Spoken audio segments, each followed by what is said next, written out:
Eu agradeço muito a honra de estarmos juntos para meditarmos, refletirmos sobre a palavra de Deus. Uma palavra que sai do coração de Deus para o nosso coração. Nós já oramos, nós já cantamos, e eu queria convidá-lo agora para que você tomasse a sua Bíblia e abrisse a sua Bíblia no Evangelho do livro de João, quarto Evangelho, no capítulo 12. Nós vamos ler alguns textos do capítulo 12 para a reflexão, para a mensagem desta manhã. E eu quero que você agora atente para a leitura a partir do versículo 20. Apenas para contextualizar, este episódio que nós vamos ler aqui, ele ocorreu há 4 dias da crucifixão de Cristo.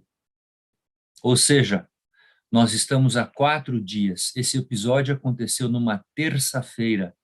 Jesus foi crucificado numa sexta-feira. O dia da morte de Cristo era o dia da celebração da Páscoa judaica.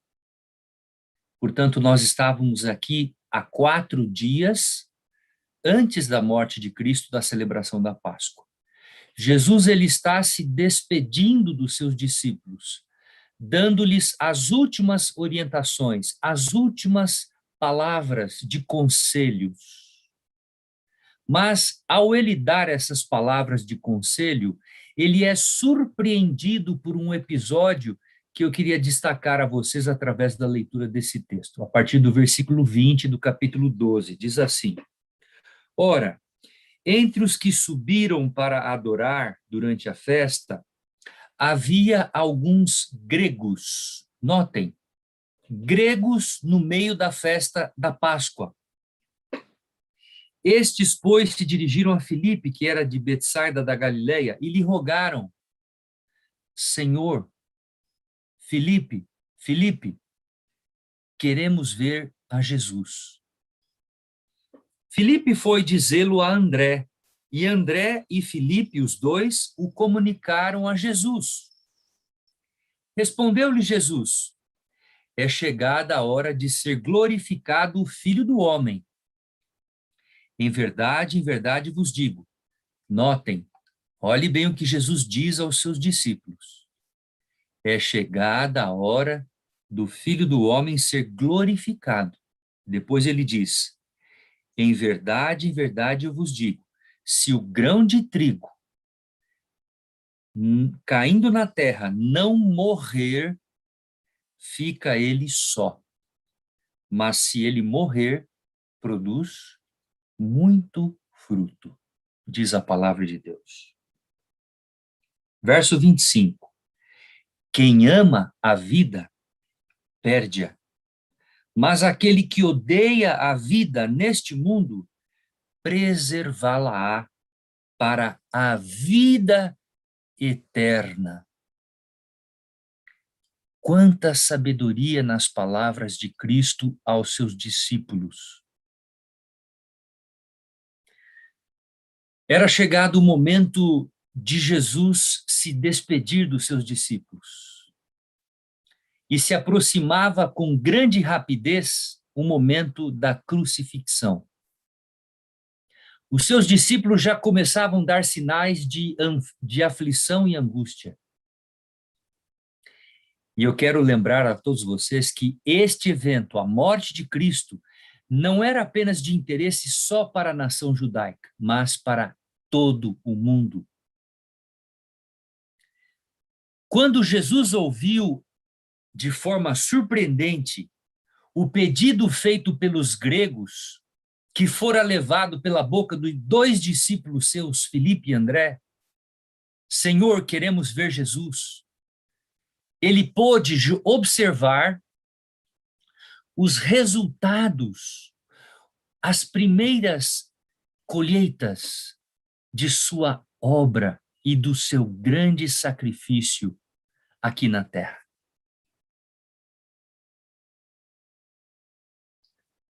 Notem, eu quero fazer agora um paralelismo para você entender este relato da Bíblia. Quando Jesus nasceu, magos vieram do Oriente, pessoas que não eram da Judéia nem de Israel, mas que eram de outras nações. Eles vieram lá do Oriente, das Arábias, para poder visitar e receber o Messias, o infante Jesus. Agora, por ocasião da sua despedida, da sua morte, gregos aparecem no território de Jerusalém para poder se despedir do mestre. Esses gregos aqui não eram prosélitos que haviam se convertido pelo trabalho dos fariseus ou saduceus. De acordo com os estudos que nós temos, esses gregos haviam vindo da Grécia. É possível que eles haviam viajado semanas, quem sabe meses, porque dentro do coração deles havia só um desejo. Eles queriam ver Jesus. Esse era o único desejo que movia o coração daqueles homens. E é interessante notar que aquele grupo, ele não era motivado por uma mera curiosidade. Esse grupo não tinha um desejo especulativo de conhecer Jesus apenas. O nome de Cristo havia sido pregado por todas as regiões ao redor de Israel, e as boas novas de salvação de Cristo haviam chegado aos ouvidos desses gregos lá no país deles, na nação deles. Vale destacar aqui, meus queridos irmãos em Cristo, que a força que os movia em direção a Cristo era regida por um profundo desejo de satisfazer suas necessidades espirituais. Vou repetir. O que levava esses gregos até Jerusalém, próximo ao período da Páscoa, é porque no coração deles havia um desejo espiritual. Um vazio espiritual que nada no país deles foi capaz de preencher. Notem bem que a Grécia era a terra dos grandes pensadores, os grandes filósofos, Sócrates, Platão, Aristóteles, homens de grande vulto do conhecimento.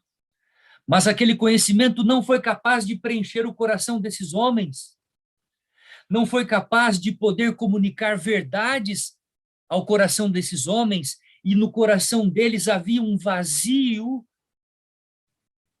que impulsionou-os a tomarem suas embarcações e saírem da Grécia até Jerusalém.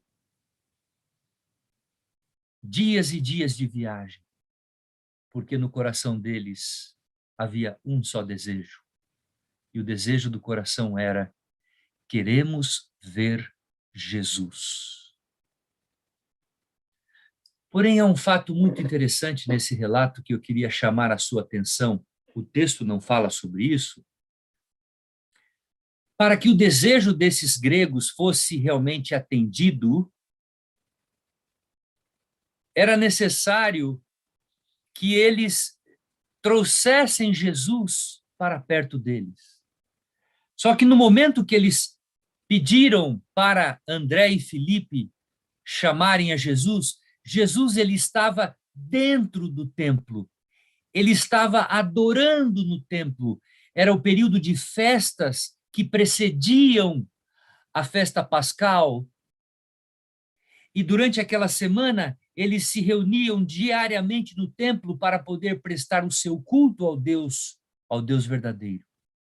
E Jesus estava dentro do templo, local este que era proibido aos gentios entrarem. Portanto, Jesus se encontrava na parte interna do templo. Os gregos não poderiam chegar até aquele local. Diz o relato dos historiadores daquele tempo que haviam grandes pilastras dentro daquele edifício do Templo de Jerusalém. A cada 4 metros havia uma pilastra de sustentação daquele templo. E em cada uma dessas pilastras havia uma placa que estava na parte alta da pilastra. E nesta placa haviam dizeres. Os dizeres que estavam nesta placa eram o seguinte: nenhum estranho, nenhum gentil pode passar além da muralha ao redor do templo. Se alguém for apanhado neste ato, só ele será culpado da morte imposta a ele. Queridos, a religião judaica era extremamente rígida e rigorosa. Se um gentil adentrasse aquele espaço, ele era passivo de morte. Portanto, havia um espaço no pátio que era chamado o Pátio dos Gentios, que ficava no lado externo do templo. Os gentios não poderiam entrar dentro do espaço do templo, na parte interna, onde só era permitido aos judeus entrarem. Haviam barreiras, mas, queridos, quando os 2 discípulos de Cristo chegaram a ele e disseram: Senhor, há alguns gregos aí fora, eles vieram de longe e eles querem vê-lo. Eles querem conhecê-lo. Eles querem conversar com você.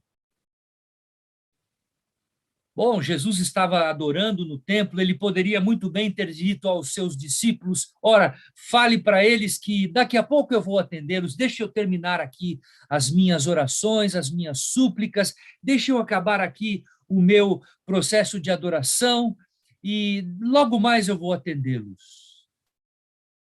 Não foi isso exatamente que aconteceu, queridos. A palavra de Deus nos diz em São João capítulo 6, o verso 37, de que todo aquele que o Pai me dá, esse virá a mim, e o que vem a mim, de forma nenhuma o lançarei fora. Jesus tinha por hábito atender às necessidades das pessoas, e ele o fazia de forma imediata. Jesus esteve sempre pronto às necessidades das pessoas. E naquele momento ele sai da parte interna do templo e ele vai até o átrio dos gentios para poder receber aqueles homens. Queridos irmãos, amigos em Cristo, colegas de jornada rumo a Canaã Celestial, nesta manhã de sábado, onde nós relembramos a Páscoa, o sacrifício, a morte, sobretudo o descanso de Cristo na tumba do Calvário, na tumba, no sepulcro, nós temos que entender e temos que compreender que há uma importante mensagem nesse texto que nós acabamos de ler. Assim como aqueles gregos chegaram a Jerusalém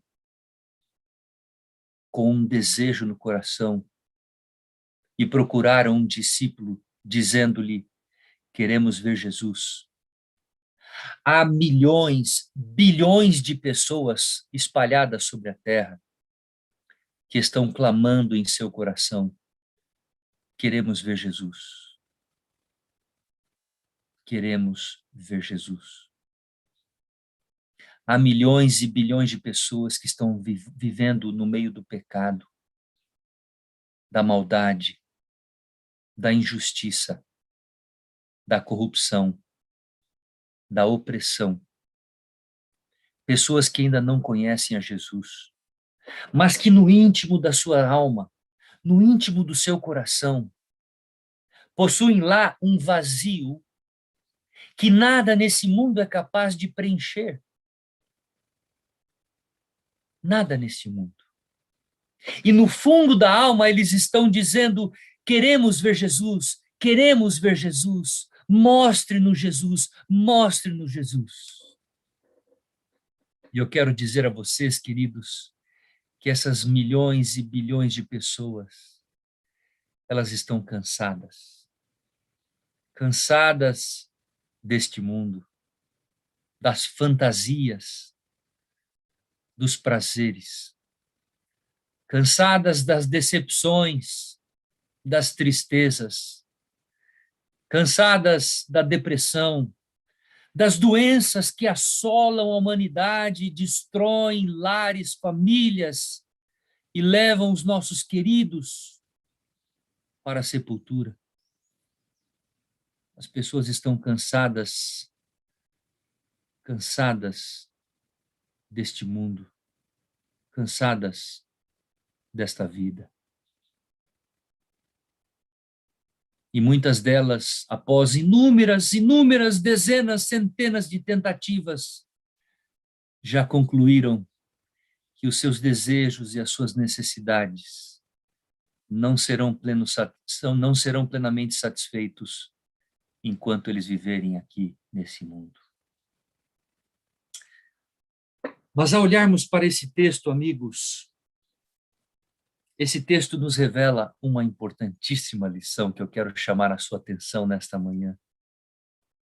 Uma lição simples. Quando os gregos chegaram em Jerusalém,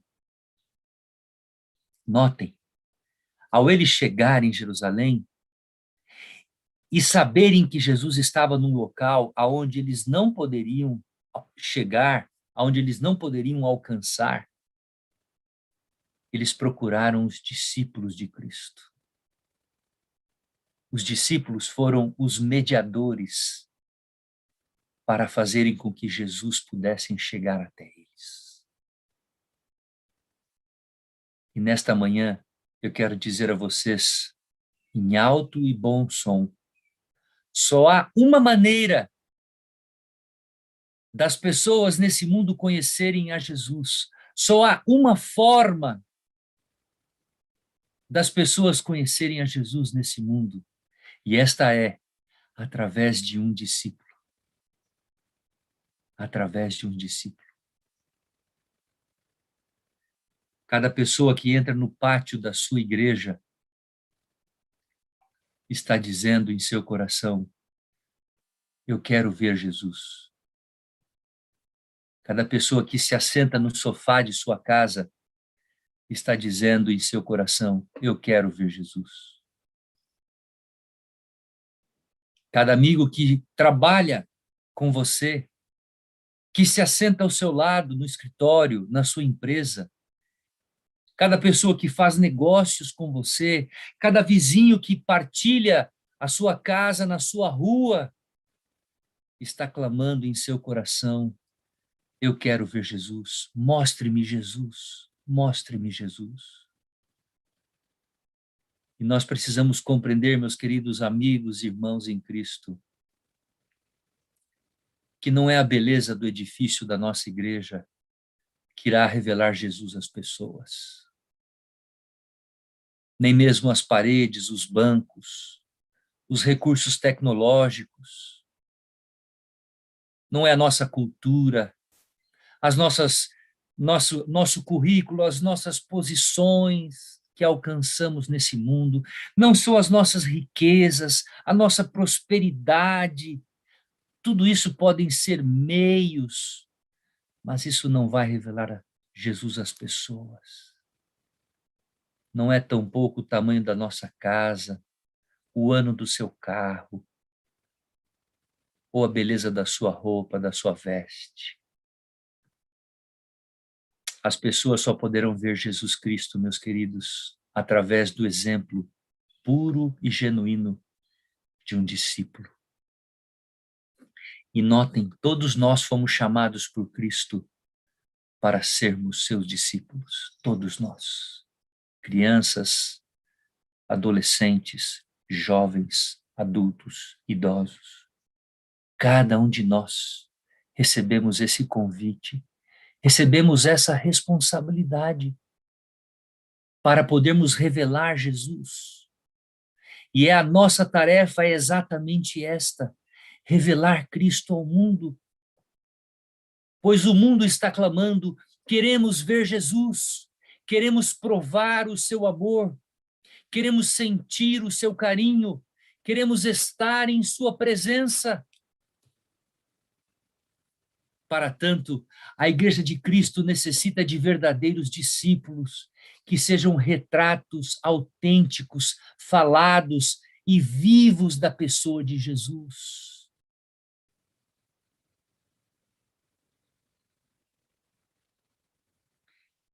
Eu quero chamar a sua atenção agora para o versículo 24 da leitura que nós fizemos. Abra sua Bíblia comigo, capítulo 12, versículo 24.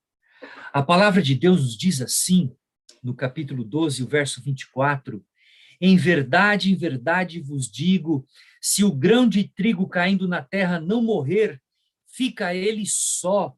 Mas se ele morrer, produz o quê? Muito fruto. Queridos, a questão que se coloca nesse momento é uma só. Por que o mundo ainda não conhece a Jesus? Por que as pessoas ainda não conseguiram ver Jesus através dos seus discípulos e conhecê-lo na sua plenitude? O texto do capítulo 12, verso 24, nos mostra o porquê. Há muitas sementes que ainda não foram lançadas sobre o solo. Há muitas sementes que têm vida latente em si próprias, mas que ainda não caíram no solo. Há muitas sementes que ainda não morreram para produzir frutos. E quando uma semente ela não morre, ela não pode produzir frutos.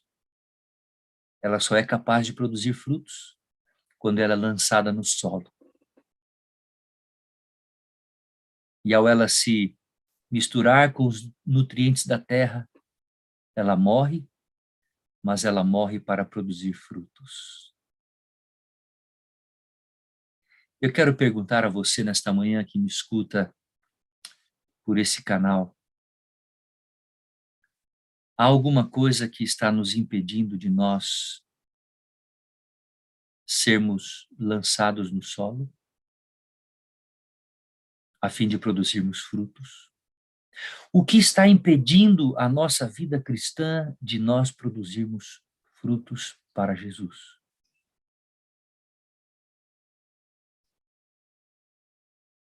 Eu quero que você abra sua Bíblia em São Mateus capítulo 16. São Mateus capítulo 16.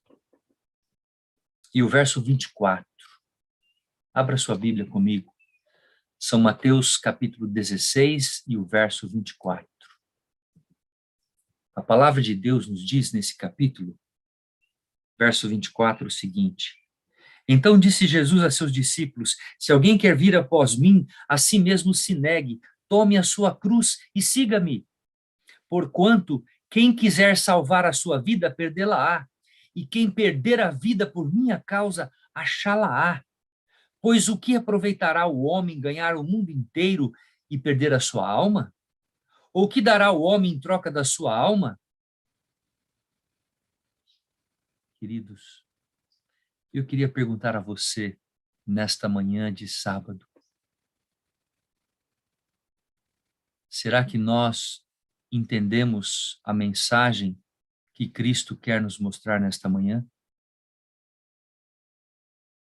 Ele está dizendo: se a semente não for lançada ao solo e não morrer, não poderá produzir fruto. Se você não tomar a sua cruz e não vier após mim, você não pode ser meu discípulo. O que Jesus estava dizendo com isto?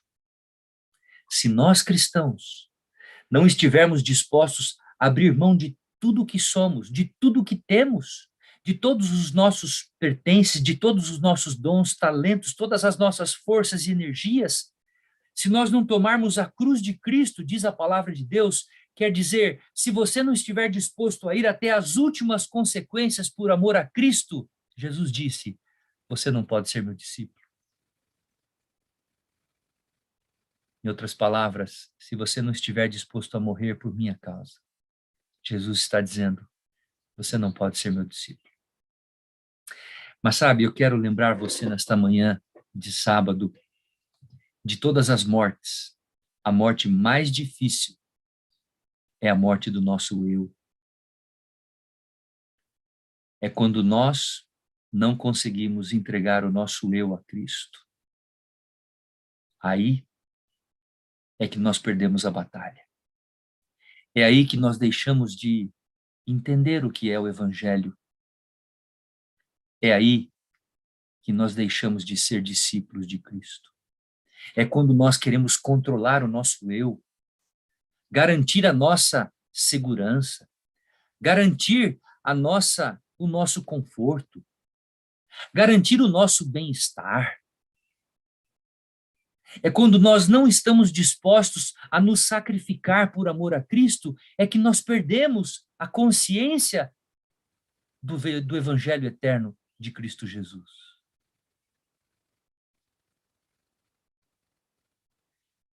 E eu queria dizer a vocês nesta manhã, aquele que está disposto a se sacrificar em favor do serviço de Deus nesse mundo, vai preservar a sua vida, vai preservar a sua alma. E vai desfrutar não somente a sua vida nesse mundo, mas no futuro a vida eterna. A lei do sacrifício, meus queridos, é a lei da conservação da vida. Quando você se sacrifica por amor a Jesus, você está conservando, você está preservando, você está garantindo a segurança da sua vida. Mas, por outro lado, quando você trabalha em serviço do seu próprio eu, da sua própria segurança, do seu próprio bem-estar, da sua própria comodidade, você está trabalhando pela sua própria destruição. Porque Jesus diz de que vale ao homem ganhar o mundo inteiro e perder a sua alma. Para nada vale. Eu queria encerrar contando a vocês uma história. A história ocorreu no interior do estado de São Paulo. É uma história verídica. Foi contada por um amigo pastor. Uma garota de 11 anos de idade. Vibrante. Uma garota que participava dos momentos de oração, que participava dos momentos de adoração. Uma garota que trabalhava com os desbravadores, uma garota que ajudava na escola sabatina, mas ela tinha um desafio familiar, o seu pai. O seu pai não havia aceitado a Jesus Cristo como seu Salvador. E essa garota orava dia e noite pela salvação do seu pai. Passado algum tempo, sua mãe levara ela até o médico para uma consulta e o médico pediu um exame de sangue e o exame detectou que ela estava com leucemia. Ela iria brevemente morrer. Era uma leucemia a mais aguda possível. Aquela garota foi perdendo sua força até o ponto de não conseguir mais andar. Foi internada no hospital. E um certo dia, apareceu o pastor da igreja adventista. E ele chegou ali para poder fazer uma oração e para ungir aquela menina de 11 anos, que estava à beira da morte.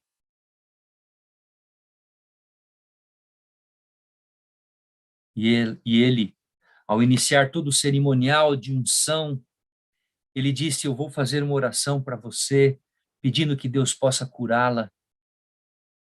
E por um momento aquela garota adolescente interrompeu o pastor e disse: não, pastor, por favor, não faça essa oração. Mas como assim não faça essa oração? Eu vim aqui para ungí-la, pedir a bênção de Deus para que você seja curada. Ela disse: pastor, não faça essa oração, pastor, eu preciso morrer. Mas como assim que você está dizendo isso? Não podemos entender. Ela disse: pastor, eu preciso morrer. Sabe por quê?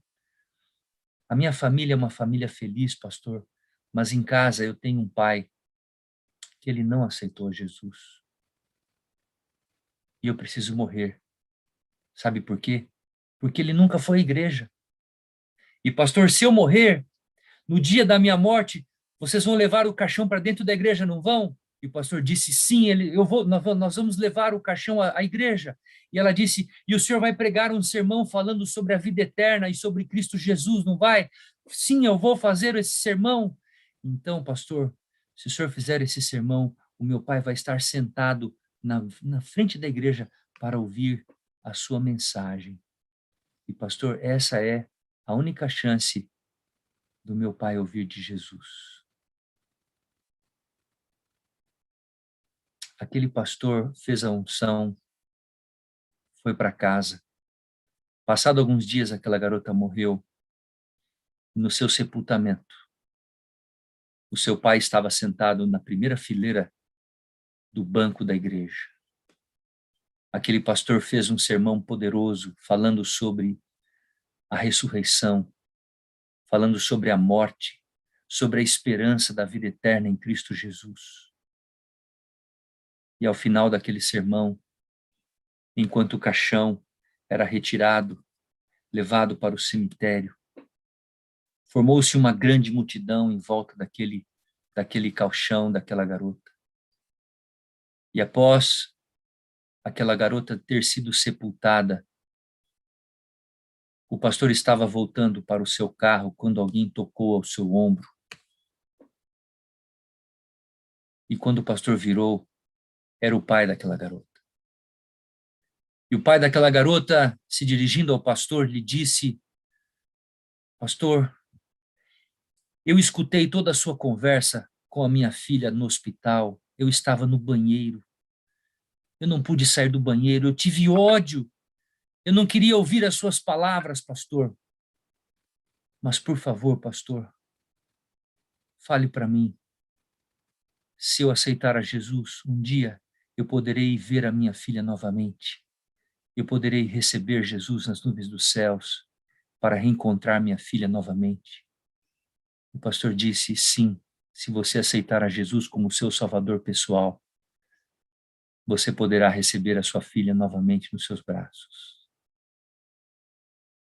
E aquela moça, e aquele homem, aquele pai, disse prontamente ao pastor: pastor, eu quero estudar a palavra, eu quero receber a Jesus Cristo e aceitá-lo como meu Salvador. Assim, queridos amigos e irmãos em Cristo, aquele pai recebeu a Jesus, foi batizado e aguarda a ressurreição de Cristo, o encontro com o Salvador e com todos os seus queridos. São João capítulo 3 e o verso 16 é o verso mais conhecido da Bíblia.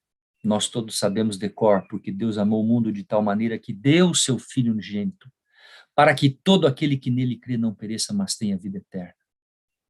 Mas eu queria ler para vocês agora um outro texto da Bíblia, não de João, o evangelista do Evangelho, mas de 1 João 3,16. Abra sua Bíblia em 1 João 3,16. Abra sua Bíblia comigo. E nós vamos ver um texto absolutamente surpreendente. As palavras do evangelista João, 1 João 3,16. A palavra de Deus diz assim: nisto conhecemos o amor, que Cristo deu a sua vida por nós, e devemos dar nossa vida pelos irmãos. Aí está, queridos, a essência do Evangelho de Jesus Cristo. Aí está a essência da Páscoa. Jesus, ele se entregou por nós. Ele morreu por nós. Ele se ofereceu por nós. E ele espera que nós façamos o mesmo em prol dos nossos irmãos. O que nós podemos oferecer? Nossos dons, nossos talentos, nosso tempo, nossas forças, nossas energias, nosso conhecimento, nossas posses, nosso eu, nosso tudo, se necessário, a nossa própria vida. Se necessário, a nossa própria vida. Meus queridos, eu queria encerrar perguntando a vocês, quantas pessoas que estão ao seu lado estão clamando, queremos ver Jesus? Quantas pessoas que estão ao seu lado ainda não conhecem a Jesus? Quantas pessoas? Isaías capítulo 45, verso 22 diz assim: olhai para mim e sereis salvos. Olhai para mim e sereis salvos. O grande Marte do protestantismo, Lutero, certa vez diz: quando eu olho para mim mesmo, não vejo como posso me salvar. Mas quando eu olho para Jesus, não posso ver como me perder. Não se esqueça de que talvez você, eu, nós, individualmente, somos a única referência de Cristo que as pessoas jamais poderão ver e conhecer neste mundo. Não se esqueça, talvez nós sejamos a única referência, o único exemplo, o único retrato que as pessoas poderão ver e conhecer da vida de Cristo. Que Deus te abençoe, que Deus te guarde, que Deus te use com poder, que Deus restaure em seu coração o desejo de amá-lo, de servi-lo, de pregar da sua mensagem às pessoas que estão ao seu redor, para que muito em breve nós possamos nos reencontrar com o nosso Senhor e Salvador Jesus Cristo. Eu quero orar com você, feche os seus olhos e vamos orar. Nosso grande Deus e nosso Pai, louvado e engrandecido seja o nome de Jesus Cristo, em toda a terra e em todo o céu. Louvado seja o seu nome, ó Deus, porque ele veio a esse mundo para viver, para morrer por nós e para nos ofertar a esperança da salvação eterna. E nós estamos aqui neste mundo, ó Deus, vivendo, aguardando o cumprimento desta tão abençoada e tão bendita esperança. Neste momento, ó Pai, nós te pedimos que, a despeito das nossas imperfeições, das nossas fraquezas, a despeito de nossas limitações, tu venhas nos usar. Usar com grande poder para levarmos ao mundo o último convite de salvação, que ouvidos de mortais ouvirão. Lá fora, há milhares, milhões, há bilhões de pessoas clamando: queremos ver Jesus, mostre-nos Jesus. Ó Senhor, que nós sejamos os discípulos que tu chamaste para levar o conhecimento desta verdade, da verdade da salvação, a essas milhares e milhões e bilhões de pessoas. Que o teu Espírito, portanto, nos use com o teu divino poder. Conceda, ó Pai, a tua bênção a esta igreja, a este distrito do Roosevelt, em Uberlândia. Conceda a tua bênção a cada membro dessas igrejas, à liderança dessas igrejas, ao pastor desta igreja, para que seja um distrito vibrante, um distrito missionário, um distrito que possa realmente se dedicar de coração e alma à pregação do Evangelho, para que muito, muito em breve possamos ver Jesus voltando nas nuvens dos céus. E agora, ó Pai, despeça-nos a todos com a tua bênção e com a tua paz. E que a graça do Senhor Jesus, o amor de Deus o Pai e a comunhão do Divino Espírito estejam com todos nós, desde agora e para todo sempre, pois assim oramos em nome de Cristo Jesus. Amém. Amém.